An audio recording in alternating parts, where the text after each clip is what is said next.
And we are live, episode 2 of the Frictionless Sales Podcast. We've got the man who actually got me to start doing this in the first place. Hell This yeah. is the CEO and founder of Leduc Entertainment, PR firm, Sketchy Characters, Hollywood actor, band director, singer, actor, producer, ballroom dancer, all of the things in between. A lot of you guys watching have probably already seen him anyways, so this is going to be a real treat. So for the next half hour, we are going to talk about how this guy's doing his sales, how he's reducing friction thereof, and also we're going to touch upon a little bit about how you can work with him later on. So Armando, give the people what's up. Talk to him. What is up? Look, Diddy just got caught. And so we just, when I heard frictionless sales, it made me think about all of the lube that was found and and baby oil. And I was like, you know what? What a metaphor for sales, right? Because when there's friction, right, there's no movement, there's no traction, right? And when you're doing when things are frictionless, I feel like it's easy. Yeah.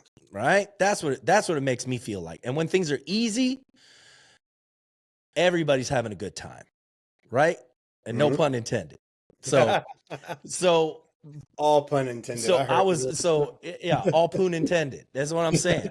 But look, I am so happy that you've decided to start the journey on doing podcasts.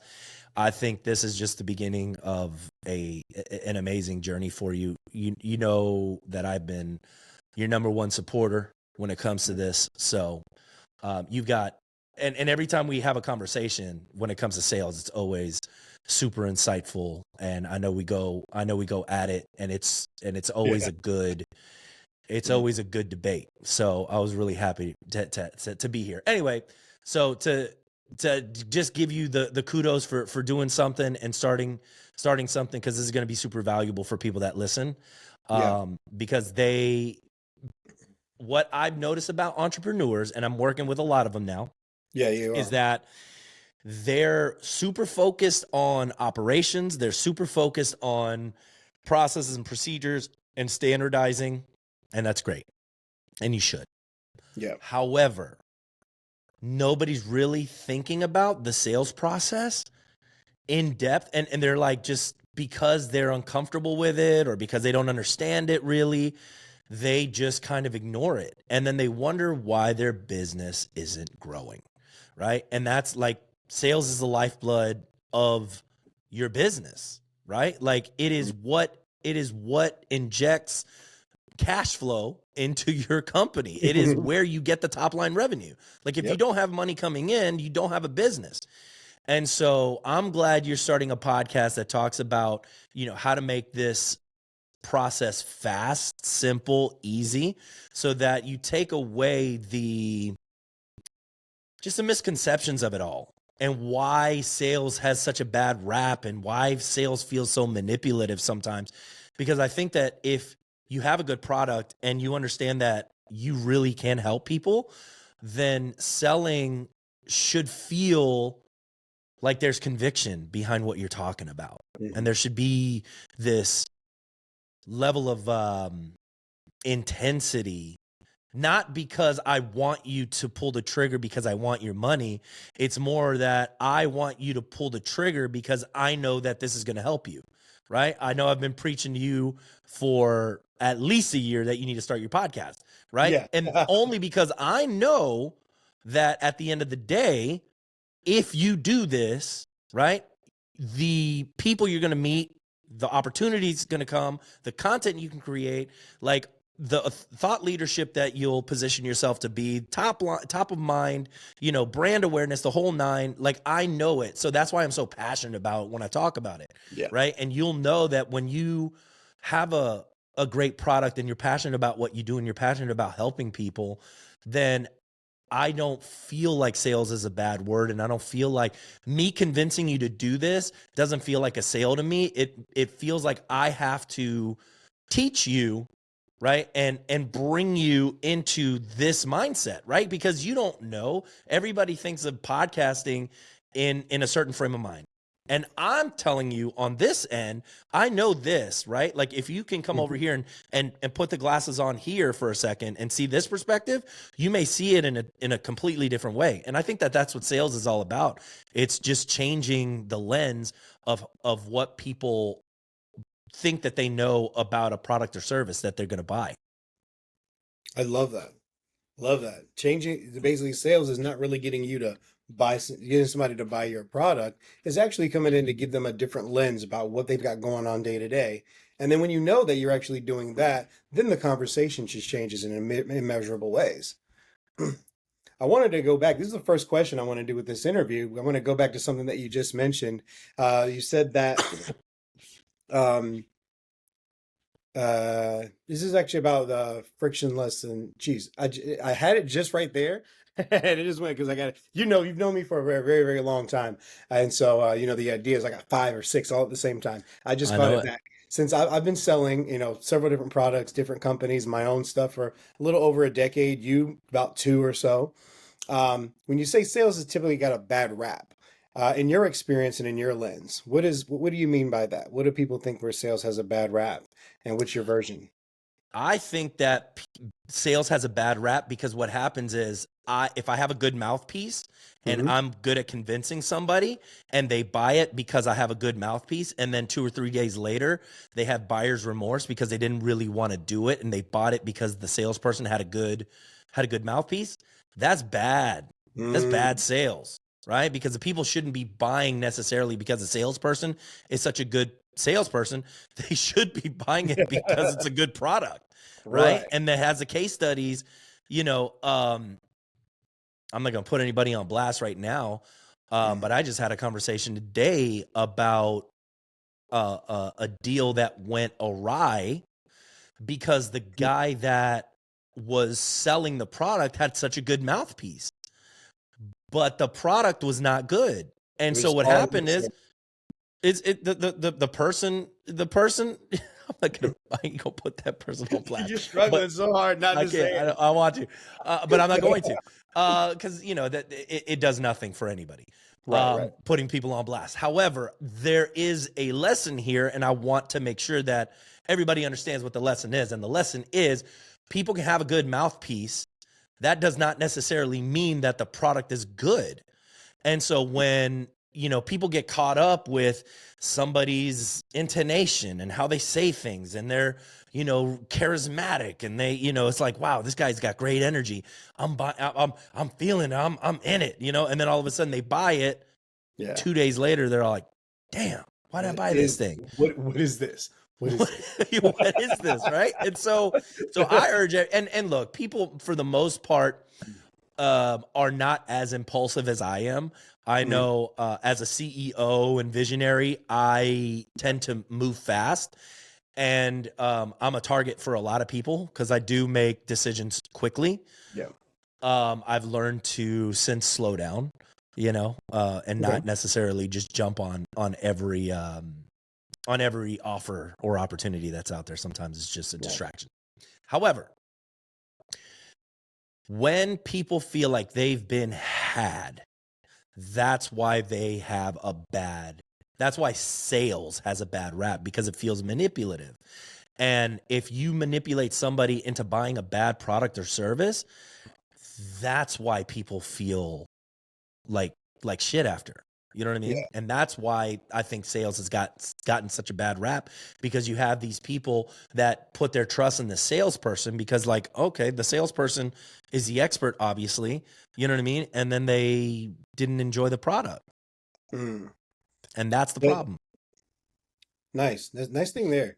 Because that's actually great in terms of, where's the friction lying? Because if you ask me the same question, I think what in my lens of, why does sales kind of get a bad rap? It's usually the friction is on the front end. We're interrupting somebody's day. They weren't even thinking about it in the first place. And you've got to have that good mouthpiece to even get their attention. Mm. And that's where I've kind of generated a lot of my efforts and even the things that I sell. Like when I consult into different companies or entrepreneurs, businesses, or even when I work with companies as a rep, and I tend to train like the junior people or people on my team if I'm leading one, is really more on that front end versus the friction in your experience, the friction comes at the end once they've already bought and they're like, oh shit, what was this that I just spent my money on? And then now you got chargebacks and stuff, Happens all the time.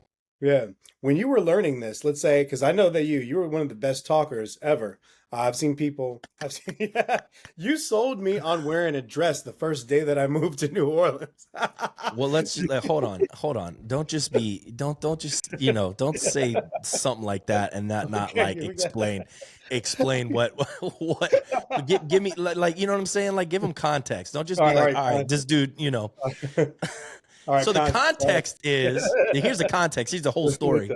And here's the thing, right? Like, so now what happens is you've said this, my face is on here, and then you could cut it right before I say, let's give it context, right? And so now it's oh, Armando convinced Jimmy that he needs to wear a dress. And then we're like at a Diddy party. No, that is not what happened. All right. So I told Jimmy, I said, Jimmy, why don't you come down to New Orleans and come check it out, because there was so much opportunity here. There's still a bunch of opportunity. It was a great city. And I was like, you should come out here. This is a really good vibe for you. And you said, all right, I'm gonna come out. And you came out. And the day you came, I said, hey man, I'm gonna need you to wear a dress. And you said, what? And I said, just trust me, man. It's all good. Like, and and that just goes to show how much trust you have in me, right? Yeah. That I wasn't going to be putting you into some crazy situation, which I did, but it wasn't that crazy. It was for a movie, right? It was a short film. It was a short Yeah, it was a film. short film that we It was did, on and it was Amazon Prime, right? Laundry Day. yeah, Laundry Day. So it was a fun whatever. We were just goofing it up, and it was a good time. So, but yes, that is a really good segue into trust, right? Because here's the deal. I can get somebody to a sales conversation, right? Pretty much most people can at least get people to a sales conversation to have a conversation, right? Of course. Now, when the rubber hits the road is when it's the part of the close, right? Hey, Jimmy, I'm going to need you to wear a dress when you come, right? If you don't trust me, you're like, no, hell no. I'm not doing this. What are you talking about? I'm not going, right? And so I think it's a good segue into sales in general, is that the salesperson needs to have the credibility and authority and the trust. Mm-hmm. Part of that authority, credibility, and trust that the salesperson has to come from the reputation of the business, right? Has to. Because if it's going to be a lot harder for the salesperson to sell something if it doesn't have a track record, if it has no case study, if the results that they have with their clients are all over the place, right? Like maybe they're ups and downs, you know what I mean? So that's why people go when they're research obsessed, they're checking Google reviews and Google My Business and the Facebook and all that. Like they need to know that they're not making a bad decision. And so the trust usually is given to the salesperson as a representative of the brand of the company. And so if it has a high brand, then they know that when the salesperson comes in, he represents the company. It's not necessarily him just selling himself, he's selling the company. And I think that frictionless sales happens a lot easier if the company has a good track record, is found easily online, has great reviews, is super consistent on social media, has digital assets out there, right? Like a lot of people are like, all right, how do you find out the health of a business? Social media these days, if you're posting regularly, then it's like, oh, that business is in business, right? Like they're posting today. Oh, they've got something going on. When you're not posting on social media, it doesn't look like you're really doing anything. And I mean, social media is where it's at. That's where everybody's hanging out. So if you're not hanging out on social media, you're missing out on a huge revenue stream. Oh yeah. I got a friend in Miami. She was telling me that she and everyone she knows, when they want to go for something, like looking for information, before it would go to Google, Bing, Yahoo, even before then. She says they go straight to TikTok for anything. I actually use Chat GPT. OpenAI is my new Google, But my friend Stephanie told me she and all her friends, when they're looking to do anything from a recipe to how to fix a doorknob or something, that they go to TikTok. It's a And search engine. so if you have a business where you sell services to fix a doorknob, it would behoove you to actually be on TikTok. And you know how resistant I was to all this stuff because everybody's got different lenses about social media because you've got the BS bullshit side of it where, it's just a bunch of foolishness. And then your algorithm just feeds you nothing but foolishness. So then you don't even see, hey, dude, you're over here cold calling all day long when you could be making videos and people would call you instead. Fix your algo. Hey, just walk up to someone, put your hand on their shoulder, say, fix your algo. Fix your algorithm. You got to, though.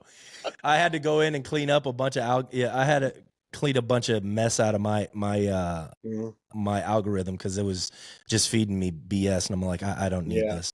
But you can retrain it. You know what I mean? Yeah. You can tell it what you really want to be looking at. And look, there are tons of stories that I can tell you as a result of staying consistent on social media that gave me the credibility to close the deals that I closed. Right. Because what happens, like I said, most people are doing research and they're looking you up. And what are they looking at? Some people love LinkedIn, some people love Instagram, some people love Facebook, and I was out and about. Tuesday night, I went out to the Rock and Bowl to listen to a band. And one of the musicians follows me, was like, hey, man, one, I would love to be on your podcast. So he sees my podcast all the time. And he's like, and I've got some people I'd like to refer you to, that could use your services. Right. And so now I'm in some sales conversations because I stay consistent on social media. Right. Gone are the days where you need to shoot somebody else's email and phone number so they can call and vouch for who you are, what you put out there. I mean, which is part of a reason why we've discussed and you sold me on starting this podcast journey. I mean, like, hey, we've done some work together for several years in different ventures and contributed some great things. It's like, dude, you really need to get this stuff out there. Don't hide it behind the companies you're working for. And I love that. It's true, because when you get fired, that your content goes with that your content follows you. You got a reputation. Look. Yeah. You immediately, and I'm not gonna toot my own horn here, but I will take a second to let you know that the fact that I'm spending time with you right now, right, and me having the social currency that I have, when you put this out, your social currency will match that of me. Do you understand? And the people that I also am affiliated with, right? Because if I'm giving you my time, that means, oh, wow, okay, Jimmy must be a worthwhile individual. And that's just how it's kind of superficial. You know what I mean? It is what it is. You know what I mean? But like everybody is like social currency conscious when it comes to like social media. And what are we talking about when we talk about social currency, right? We can talk about what is the value of a company. When you do a valuation of a business, it has a value, right? If you're exiting a business, you have a valuation of your company. Right. Now, your social media and your social currency has value. The more you're known, the more social currency you have. The more, you know what I mean? Like the more respect and authority and thought leadership that you have, the more social currency you have. Some people have lower, some people have higher, right? You got a Gary Vee, he has huge social currency. As a matter of fact, so much so that he could take that social currency and turn it into actual currency. Yep. Do you see what I'm saying? And so that's what people have to really start thinking about when they're putting out content and why am I doing a podcast and why am I creating video assets and why am I doing all of these things? They're not necessarily, sometimes they're so focused on ROI, right, in terms of dollars, but they're really not thinking about how can this social currency turn into actual currency. And I'm telling you how you're going to turn this into actual currency is the fact that you have people like me on your podcast increases your social currency, which increases your authority, credibility, and trust, which then when you come into the sales conversation, when the rubber hits the road, when you're trying to close a deal, that's when your social currency comes into place, right? That's when people are going to be like, yeah. frictionless, or not more. It makes the closing conversation frictionless, or even opening it. Oh, 1000%. Armando was on this guy's podcast. XYZ was on this guy's podcast. I should give this guy at least 20 minutes and see what he's talking about. Schedule the call. There you go. There you go. And it's that easy. And then as you get, so I'm in a conversation right now with the publicist. She's a PR rep for like Tyreek Hill, Chris Olave, Raheed Shaheed, like all these different NFL football players, you know, and you know, we're in talks to get them onto my podcast. Do you think that these people would be coming onto my podcast if I wasn't already established, that I wasn't already almost 200 episodes in, right? Like I've built my social currency. I have the reputation. Therefore, when I bring on higher caliber people, it's like, okay, they, you know, it's not going to be a waste of time for them to be on the podcast, right? Not to mention my podcast in the top 5% of all podcasts worldwide. Just letting you know. Is that right? Just wanted to tell everybody that it's top 5%. So to let them know. What's the name of your podcast, by the way? It's called Spaghetti on the Wall. That's It's called Spaghetti on the Wall. Spaghetti on the Wall. Yeah, look, when I created Spaghetti on the Wall, it wasn't really, it was just something that I wanted to do to like have a good time, and I still have a great time with it. What I didn't realize when I started it was how many opportunities that were going to come as a result, and how I started going, wow, if I really want to connect with somebody and I don't know them, I could always invite them to my podcast and create a relationship. And now I have relationships across the country in pretty much every city, right? In every major city in the United States. So if I need something in that city, I have a resource of a bunch of different people that like I could reach out to go into that city and go, hey, I'm looking for this. Can you help me out? And they're like, yeah, immediately. You know, so that's when I started Spaghetti on the Wall. I'm actually just today started a new podcast for Leduc Entertainment specifically. Okay. And the reason is because obviously I can't handle all the episodes, right? Like it's just not You'd be recording all day, every day. Correct. However, what I can do is create the Leduc Entertainment podcast, which I'm calling Partnerships for Profit, the Partnerships for Profit podcast. Ooh, tight. I like the name. Yeah. And so basically it's just talking about how other entrepreneurs are using joint ventures and referral partnerships to grow their business, right? And how we've done it. And so now when I have my salespeople doing a podcast, it is all Leduc Entertainment podcast. Now I can do 20, 30, 40 podcasts a week. And now all of the people that have come on the podcast are qualified leads, right? That we can have conversations with. And not because I'm trying to get them on my podcast to sell them. I'm trying to get them on the podcast to connect. If it's a good fit, then great. Let's have a sales conversation. Let's have a help conversation, not a sales conversation. Let's have a help conversation, right? Because if I can help you, then it'd be a disservice for you not to know what I do, right? Like if I know I can triple, quadruple your revenue in the next 6 months to a year, why wouldn't you want to listen to it, right? So the disservice is on me not telling you that I can help you if this is something that you want. Once again, I'm not trying to manipulate somebody into doing something that they don't want to be doing. If this is the right thing that they want to hear, and if this is something that they want to do, well, then great. This is what we do and we can help you. This is how much we cost. Great. It's a win-win situation, you know? Right.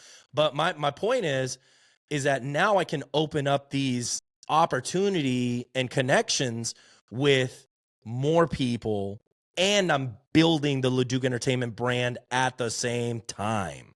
You know what I mean? Which is just, if people are listening to this and they're not jumping on the podcast bandwagon, like they're missing out on hundreds of millions of dollars.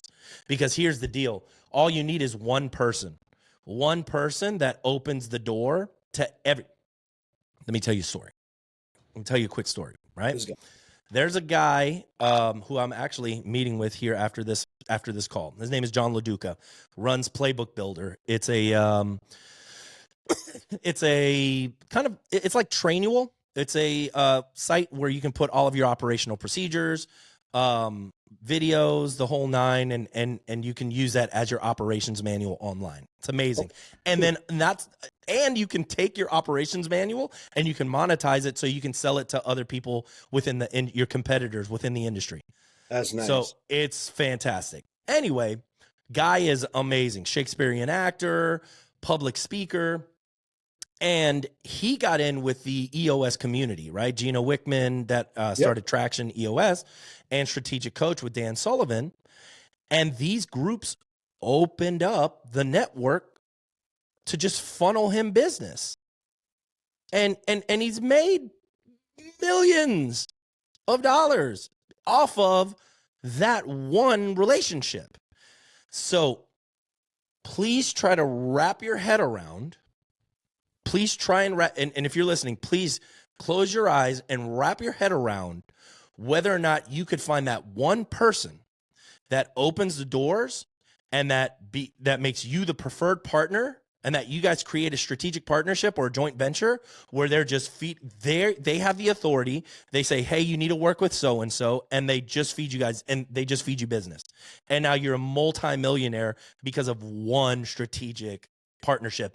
And guess where you found that strategic partner? Your podcast. On your podcast. And I would say that you know, I could be like, oh, well, theoretically this could happen. I'm telling you it happened. I'm telling you the first person that was on my podcast was Lewis Scott. Mm-hmm. And he has referred me $500,000 worth of business off of one connection. One guy. One person. We created a relationship. Now, granted, we were in high school together, but I didn't have him on my podcast to like sell him. I had him on my podcast because he was successful. And selfishly, I wanted to know, like, I was like, hey man, give me some tips. Give me some tips on how you became so successful. Right. Mm-hmm. And then he opened up a sales conversation 2 months later, and we're still doing business with him. As a matter of fact, next week I'm going and do a mastermind with him in Atlanta. So we're still doing business together after 4 years, right? And that relationship is stronger, and he refers business, and I mean, it's just all because of the podcast. Nice. I would drop the mic, but this is connected. So. But this is pretty expensive. it's also expensive, so I don't want to. I should just have another microphone so I could just drop it. Just drop it. That's the dropping mic. Just drop. It's all fucked up. That'll be a thing. I'm gonna do this every episode. Every episode, just drop the mic. Be like, dude, you need another microphone. This looks rough. That is messed up. Well, great. Any other stories or anything like where you've learned in your sales process from before to now, where you've found your way to reduce friction? You definitely have on the front end by getting your social currency and inviting people to your podcast. And it has evolved. I know that you're almost at 200 episodes to now you're making a whole other one because you've got that many people who want to be on the podcast. Yeah. So also, if you need somebody to run it for you, I got you. Yeah, man. So I will say, working with you on systemizing, or is it systemizing or systematizing? The word is actual systemizing, but people say systematize, and it drives me up the effing wall. Systemize. So I worked with you on systemizing the sales process because we've had conversations, right, where it's like, Armando, you can improvise your ass off. You can sell to anybody. But that doesn't mean your salespeople can. Right. And I was like, man, what an eye-opening statement, you know, where I was like, yeah, you're right. And it took me a while. It took me a while to really understand what you meant by that, because I was just like, this is super easy. What do you mean? Anybody can do it. Everybody can do it. And it's like, well, no, you've got to create a system and a checklist, right? Because not everybody has your knowledge. Not everybody knows what you know and experience, right? And so how do you create something that anybody can go through and that it's going to be effective, and you can check the analytics and the data? And so that's, I'll give credit to you in helping me create a systemized approach to the sales process where it's all like, okay, this needs to come here, this needs to come here, and it's duplicatable every single time, right? If you have to improvise every single time you come to it, well, then it's not a system, right? Then we're back to improvising. And not to say that we can't add flair and personality, because people are going to do that anyway. Yes. But what I'm saying is, if you have a checklist and you know what you need to get through, and you know the steps, right? Like, that's why Sandler Training has their methodology. That's why all of these sales trainings have their methodology. But I will say this. This is where we kick everybody's ass. This is where we kick everybody's sales training's ass. If you're selling high ticket, if you're selling something easy, whatever, you should be able to sell it straight off the website, right? If you have a good company. I'm talking about high ticket sales. If you aren't creating rapport, which is, guess what? What is rapport? Is the first thing on every single sales training. And I don't care which training you go to. The first thing you do is build rapport. However, this is how people build rapport. Jimmy, you're from New Orleans? Are you a Saints fan? Oh, that's awesome, man. Me too, man. Did you see Kamara? Yeah, he did. Okay, so basically, I have a podcast strategy for you. And that's how much time people spend on rapport. Yeah. That is probably, or the rapport feels so damn forced that it's not even, it is detracting from the sale, because the rapport is so forced. I don't give a shit. Let's get to the sales conversation, right? Yeah. So I'm telling you and all of your listeners, right? And I've already told you this, right? At this point, I'm preaching to the preacher, which is another one of my sayings. TM trademark. No, I'm just kidding. I didn't tell you. But if you create a connection with somebody and you're building actual rapport, not fake rapport, like actual rapport. And how do you build actual rapport? You got to talk to somebody without trying to sell them. You have to have a conversation where sales is not even part of the conversation. It is, hey, I am talking to you and I want to know who you are.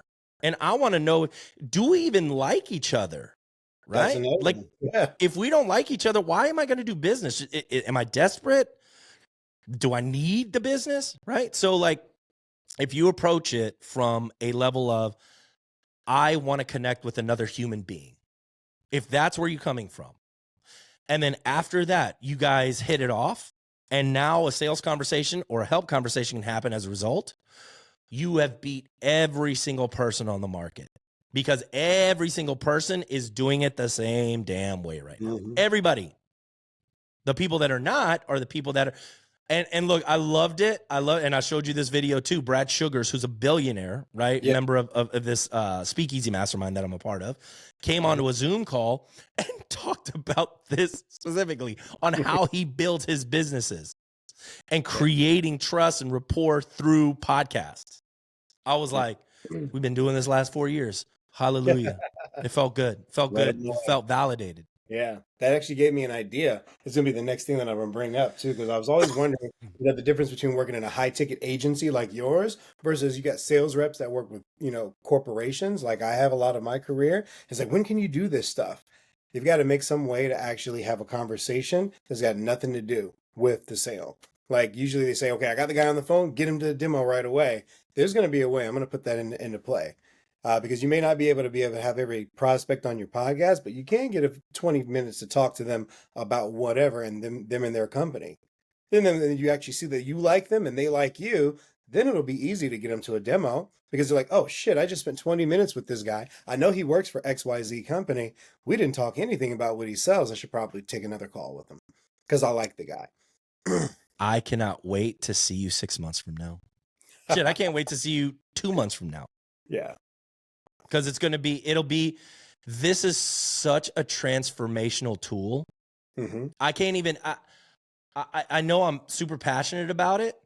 I was on a phone with a client who I've been talking about this for 4 months, right? I'm like, you got to do a podcast, right? And we got on the phone yesterday and I said, JT, we've talked about the push-up. We've theorized about the push-up. We all know that the push-up is good for you. We have dissected the push-up. We have talked about how many people are doing push-ups, who's doing push-ups. Can we do a push-up? Can we just get down and do a push-up? Let's do a push-up. Let's just do one push-up, right? And he's like, yeah, you're right. You're right. And so we did one today, and it clicked finally. And he was like, I'm going to go crazy on this. I was like, please do. Please do. He's like, I'm going nuts on this. I get it. And I was like, please do. That's the thing. You just got to do it. The first one is you just got to do it. And then once you do this over and over and over again, you see it's not a big deal. We build it up in our minds too much. And then we're off to the races. And then the opportunities are, I can't even quantify the opportunities. That's how many of them there are. Nice. Yeah. Well, we're getting about to the time that I asked you for, so I really appreciate you coming on. So as we wrap this thing up, let's start with you and end with you. Tell everybody how they can find you and how they might be able to work with you. I'm very easy to find. LeducEntertainment.com, right there. Leduc. Armando. Even though I am wearing my friend's law firm Marketing Pros shirt that he got because I like it. It's comfy. But LeducEntertainment.com. Reach out to me on all of my social media sites. We're very responsive. Super easy to find me. And I just love helping. I love just seeing people grow. And I've done it for no money. And I still continue to do it for no money sometimes, where I'm just like, I just want to see people succeed. You know what I mean? You guys heard that? You can get your social media content done for free. For free. Everything's free. No, it's definitely not free. But there's different ways you can work with me. I have group coaching calls weekly. I have one-on-one coachings. I also have a done-for-you system. So there's different ways you can work with us. Awesome. If you're trying to explore this and you're like, man, I really want to, launch this thing and I really want to grow my business, reach out. Join me. Awesome. Well, Armando, thank you for being on the Frictionless Sales Podcast. Great moments. I'm definitely going to splice that one to kind of show you, hey, listen, do what I say, give me a discount or I'm releasing that clip. I'm releasing that clip. So he made me wear a dress. Stop. Stop right there. Stop right there. Oh, man. All right, guys. Well, thank you again so much. And whatever you guys do, find ways to reduce friction in your sales process and relate it to your life. And we're out.